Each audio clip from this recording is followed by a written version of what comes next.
ஓம் முருகா அஸ்ட்ரோதரணி YouTube channel நேயர்களுக்கு வணக்கம்.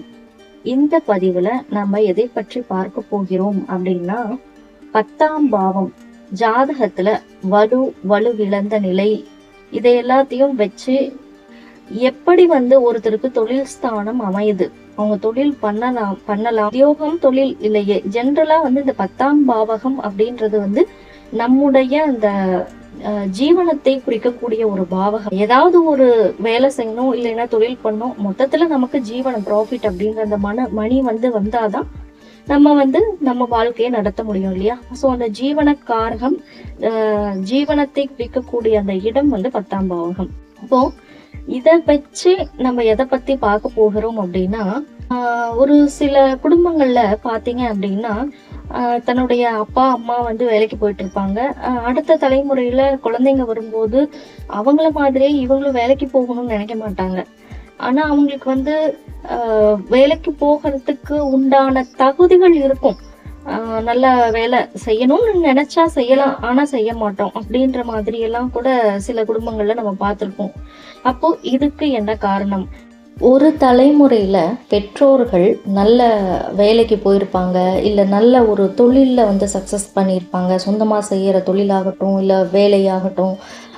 அப்பா அம்மா 2 பேருமே ஏர்னிங்ஸ் அப்படின்ற மாதிரி இருப்பாங்க. ஆனா அடுத்த தலைமுறை, அது அவங்களுடைய குழந்தைங்கன்னு வரும்போது அவங்க வேலைக்கு போக மாட்டேன், இல்ல தேவையில்லை அப்படின்ற மாதிரி இருப்பாங்க. பெற்றோர்களுக்கு அதாவது அவங்க நினைச்சுக்கிறாங்க இவங்க போக மாட்டேங்கிறாங்க, இவங்களுக்கு அந்த விஷயம் புரிய மாட்டேங்குது.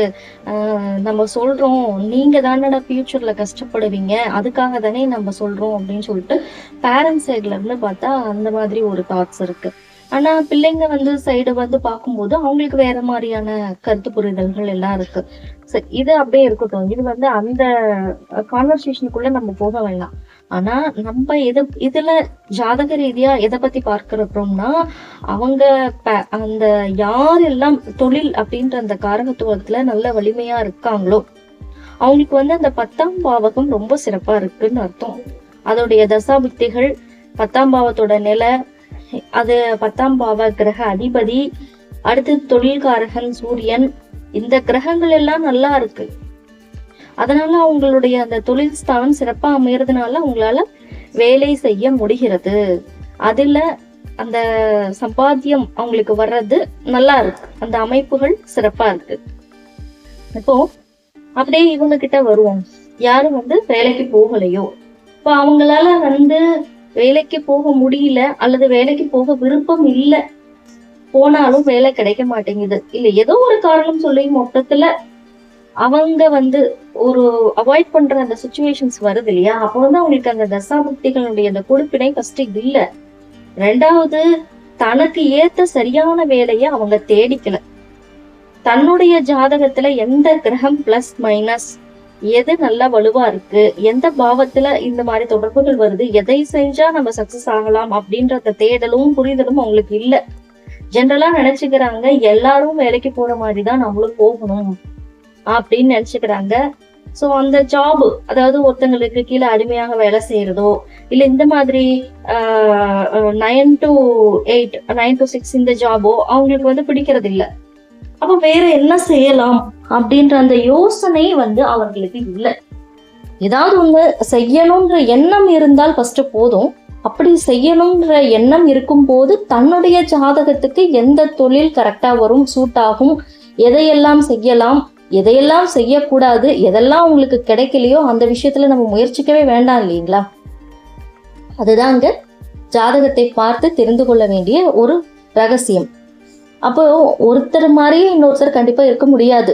இது மற்றவர்கள் இல்ல, இது இரட்டை குழந்தைகளாக பிறந்த ஜாதகத்துக்கு கூட இது பொருந்தும். ஒருத்தர் மாதிரியே இன்னொருத்தரும் சக்சஸ் ஆக முடியாது அப்படிங்கிறது. அப்போ இதுக்கெல்லாம் இந்த கிரக அமைப்புகள் காரணமா தான் இருக்கு. நீங்க நிறைய இரட்டை குழந்தைகளையும் பார்த்திருப்பீங்க. ஒருத்தர் நல்லா சக்சஸ் ஆவாங்க, அப்போ இன்னொருத்தருக்கு அதே அளவுக்கு அவங்களும் படிக்கிறாங்க, எல்லாம் பண்ணுவாங்க. ஆனா அந்த கெரியர் அப்படின்னு வரும்போதோ, அல்லது வேற ஏதாவது ஒரு காரணங்களோ, ஒருத்தருக்கு கிடைக்கிற ஒரு விஷயம், ஒரு ஆப்பர்ச்சுனிட்டி அதே இரட்டை குழந்தைகள்ல இன்னொருத்தருக்கு கிடைக்காம கூட போறதுண்டு. அப்ப இது பாத்தீங்க அப்படின்னா, முக்கியமாக அந்த கிரக அமைப்புகள், நிக்கிற கிரகம், திதிசூன்யம், அதுக்கப்புறம் நாமயோகங்கள் இது எல்லாத்தையும் பொறுத்து மாறுபடுது.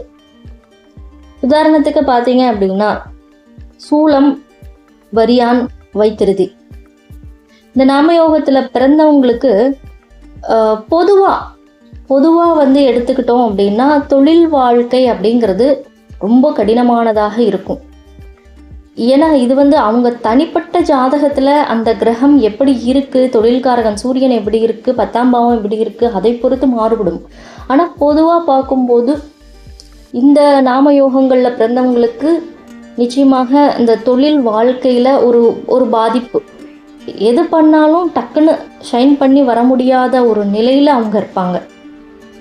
அடுத்ததா பார்த்தீங்க அப்படின்னா திதிகளில் வந்து ஷஷ்டி திதி, அடுத்து வந்து நவமி, தசமி, இந்த திதிகளில் வந்து வரும்போது அவங்களுக்கு என்ன நடக்குது அப்படின்னா எல்லாரும் கிடையாது, ஒரு சிலருக்கு வந்து இந்த மாதிரி பாதிப்புகள் வருது.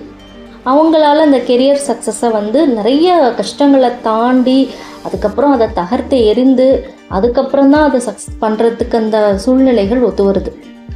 நிறைய ஜாதகங்களில் இது பார்க்க முடியுது. அப்போது இங்கே வந்து நம்ம தெரிஞ்சுக்க வேண்டிய ஒரு விஷயம் என்ன அப்படின்னா, ஒருத்தருடைய ஹாரோஸ்கோப் என்ன சொல்லுது, அதில் இருக்கிற ப்ளஸ் என்ன, அதில் இருக்கிற மைனஸ் என்ன, ப்ளஸ்ஸை எப்படி வந்து நமக்கு சாதகமாக பயன்படுத்திக்கலாம், மைனஸை எப்படி வந்து நம்ம அவாய்ட் பண்ணிட்டு அது எந்த டைம்ல எல்லாம் நெகட்டிவாக வருதோ அந்த டைமில் வந்து நம்ம எப்படி எச்சரிக்கையாக இருந்துக்கலாம், இதெல்லாம் தெரிஞ்சுக்கலாம். இதெல்லாம் கண்டிப்பாக தெரிஞ்சுக்கணும். அடுத்ததாக பார்த்தீங்க அப்படின்னா தசா புத்தி, அதுக்கு தகுந்த மாதிரி நம்ம கெரியரை எப்படி வந்து மாற்றி அமைச்சுக்கிறது அப்படிங்கிறதும். சில பேர் வந்து ஒர்க் பண்ணிகிட்ருப்பாங்க, அதுக்கப்புறம் திடீர்னு பிஸ்னஸ் ஸ்டார்ட் பண்ணுவாங்க. சில பேர் பிஸ்னஸ் ஸ்டார்ட் பண்ணியிருப்பாங்க, திடீர்னு வேலை கிடச்சிருக்கும். இந்த மாதிரி மாற்றங்கள் ஏன் நடக்குதுன்னா தசாபுக்திகளும் அந்த மாற்றங்களையும் கொடுக்குது, கோச்சார கிரகங்களும் அதுக்கு சப்போர்ட் பண்ணுது. இதெல்லாம் புரிஞ்சுக்கிட்டு கரெக்டாக நம்ம வந்து கெரியரை சூஸ் பண்ணி அமைச்சுக்கிட்டோம் அப்படின்னா எல்லாருமே நல்ல ஒரு வெற்றியாளர்களாக வர முடியும். தனக்கு சரியான பாதை எது அப்படின்ற அந்த புரிதல்களோடு பயணிக்கும் போது அந்த புரிதல்கள்னால அவங்களுக்கும் நல்ல வெற்றிகள் வரும். அதாவது அவங்களுடைய அந்த வாழ்க்கையவே அது வந்து மாற்றி அமைக்கும். கிரகம் நல்ல வலுவாக இருக்கும், எந்த கிரகம் அவங்களுக்கு சாதகமாக